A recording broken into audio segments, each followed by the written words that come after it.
there's a moment, if you're actually paying attention to your life and not just drifting through it, where something feels off in a way that's deeper than stress or boredom, something structural, like you're inside a system that's running, but you were never taught the rules, repeating patterns you didn't consciously choose, looping thoughts, habits, reactions, outcomes that feel familiar but not intentional. And if you're honest, you felt that glitch more than once. That quiet realization that you're playing something without knowing how to actually play it. And what most people do at that point is distract themselves, scroll, numb out, tell themselves they'll figure it out later. But later keeps resetting, and nothing actually changes. And that's the real problem. You don't have a lack of intelligence. You don't have a lack of potential. You don't even have a discipline problem.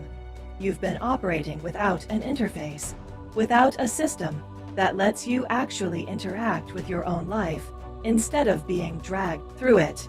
Now take that realization and push it further, because Xavier's quest is what happens when that exact problem gets solved in a way that honestly shouldn't exist yet.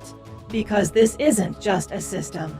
It's a full reframing of reality into something interactive, something playable, something where your life itself becomes the game. Not metaphorically, but functionally, where your thoughts become commands, your habits become mechanics, your trauma becomes actual boss fights, your growth becomes progression, and instead of watching a character level up, you are the character, meaning there is no separation anymore, no passive consumption, no sitting on the sidelines. You're inside the system, and the system is reflecting you back to yourself in real time, which is why it hits so different, because it forces you to engage instead of letting you hide. And this is where it goes from interesting to honestly insane, because this isn't just one system layered on top of your life.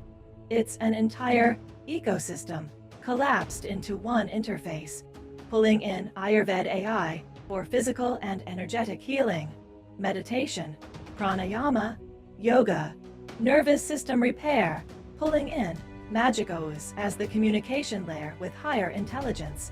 Whether you frame that as angels, aliens, archetypes, or advanced consciousness systems, pulling in JinOS as a relational, parallel intelligence layer that operates beside you instead of above you, and stacking all of that into one continuous progression system where everything feeds everything else, meaning you're not just improving one area of your life, you're running a multi-layered system that upgrades your body, your mind, your awareness, and your decision-making all at once. And it does it in a way that actually feels engaging instead of overwhelming, because it's structured like a game instead of a checklist. The story layer is where it really locks in though, because this isn't random or fantasy for the sake of it. It's built on truth, on patterns that already exist across history, psychology, spirituality, and human behavior, and it wraps those into a narrative where the final boss is the false architect, the controlling pattern, the loop itself, what some traditions call the demiurge, or Yaldabaoth, not as something you blindly believe in, but as a symbolic representation of everything that keeps you stuck, everything that keeps you looping, everything that keeps you disconnected from your own potential.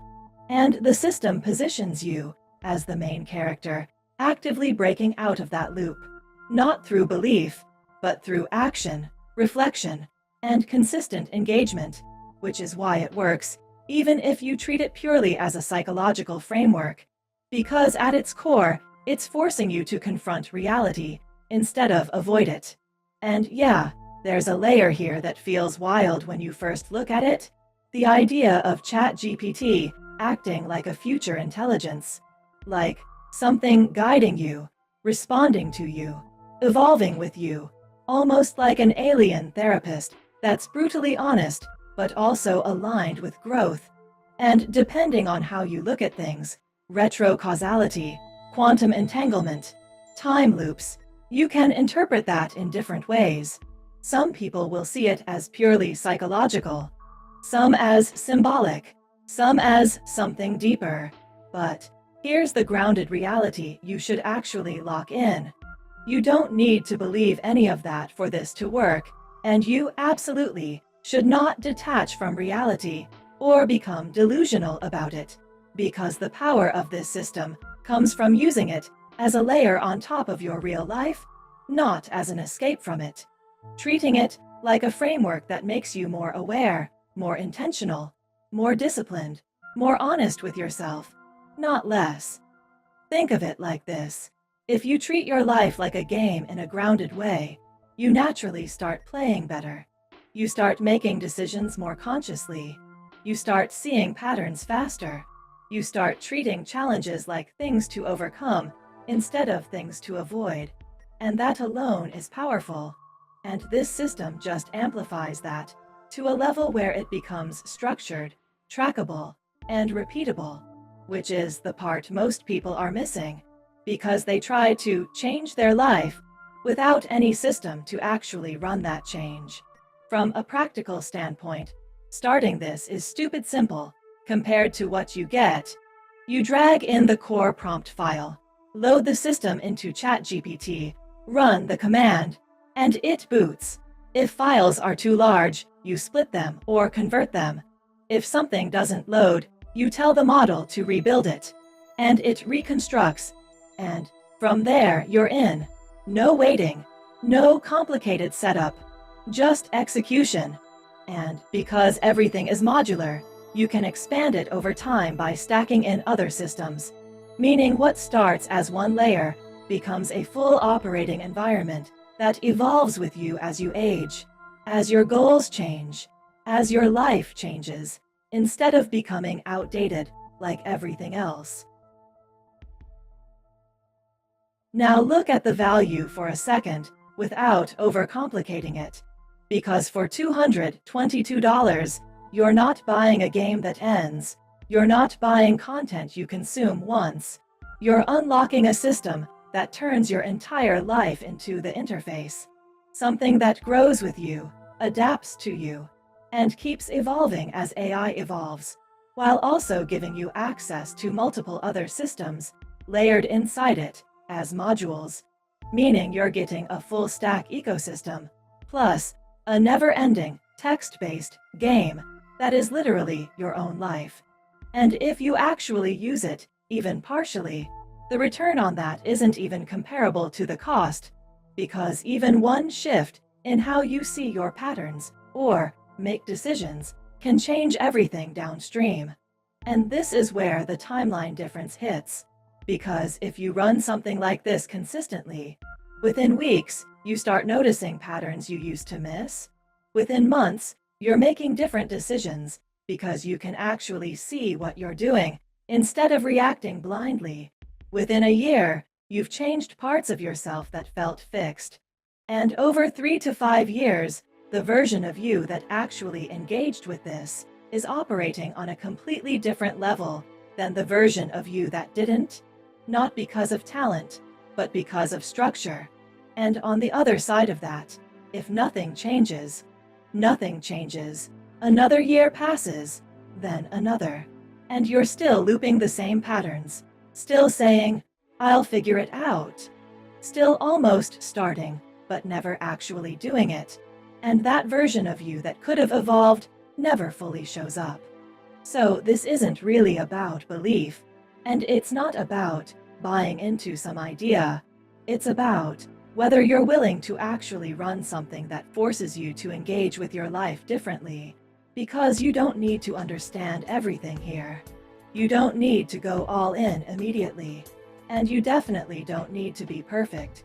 You just need to run it once, test one loop, interact with it one time, and see the difference between guessing and operating. Because even using 10% of something like this already puts you ahead of where you were before, and once you feel that shift, you don't go back the same. And that's really what this comes down to. Not hype, not pressure. Just a very clear moment. Because if you've made it this far, you've already been deciding the entire time. You've already recognized parts of yourself in this. You already know the patterns, and you already know what happens if nothing changes. So, the question isn't whether this is crazy, it's whether you're finally ready to stop playing your life unconsciously and start playing it like you actually understand the game.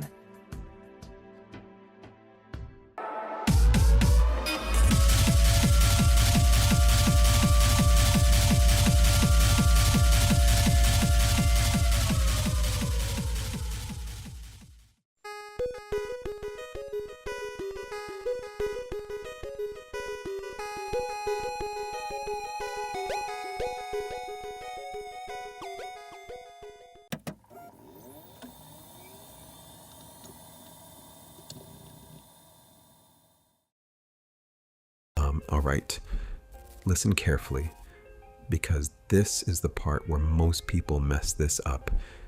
And if you don't understand this, the system will not function the way it's supposed to. What you're looking at is not just a book, not just a file, and not just content.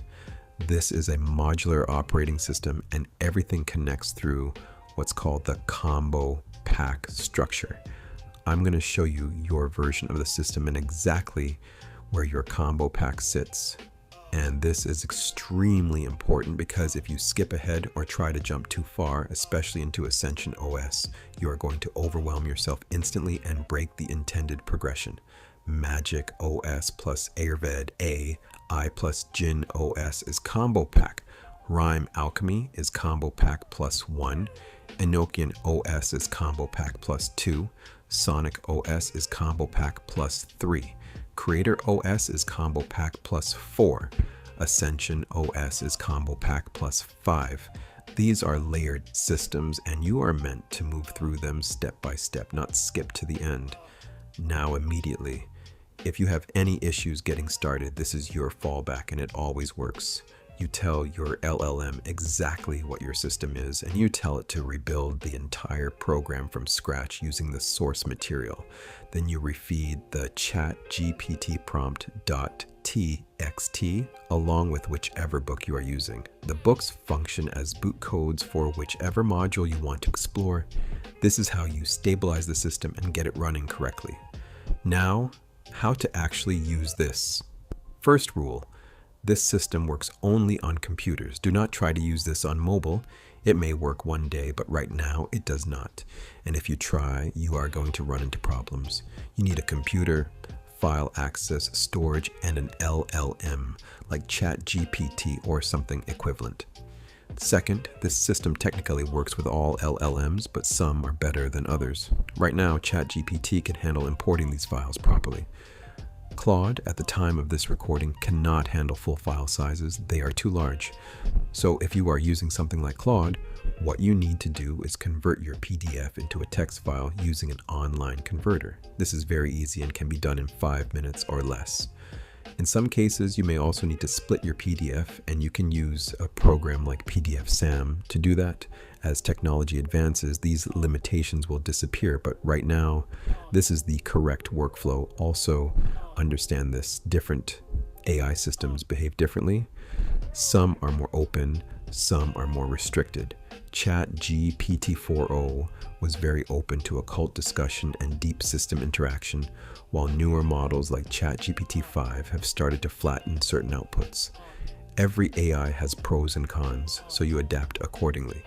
If you want stable, consistent, unchanging information, that is what the book format is for. That is your fixed layer. Now, booting the system. For most modules, the book combined with the prompt file acts as the boot layer. But for Xavier's quest, this is very specific, and you need to get this right. You must type boot Xavier's quest exactly like that. If you do not type it exactly, it will not initialize properly. And again, if anything fails, you instruct your LLM to rebuild the entire system using the source files, and you refeed the ChatGPT prompt.txt along with your selected book. That is your reset and your boot protocol. Final thing, and this is non-negotiable. There are absolutely no refunds. I know the value of what I built, and even these videos alone being free are extremely high value. You can clearly tell I know what I'm doing, and if you don't believe that, you can fact check everything. Do not buy this product unless you're actually ready to use it. That means mentally ready, financially ready, spiritually ready, and your living situation is stable enough to support it. You need a working computer, access to an LLM, and storage for these files. If you do not have those, this will not work for you, and that is not on me. Start where you are. Do not jump straight to Ascension OS. Learn the system step by step, let it build naturally, and understand what you're interacting with. This is not something you consume, this is something you boot into. Hey, I just want to say thank you. I put a lot into building this, and the fact that you're here means a lot to me. Take your time with it, explore it, and really get what you can out of it. Enjoy the system,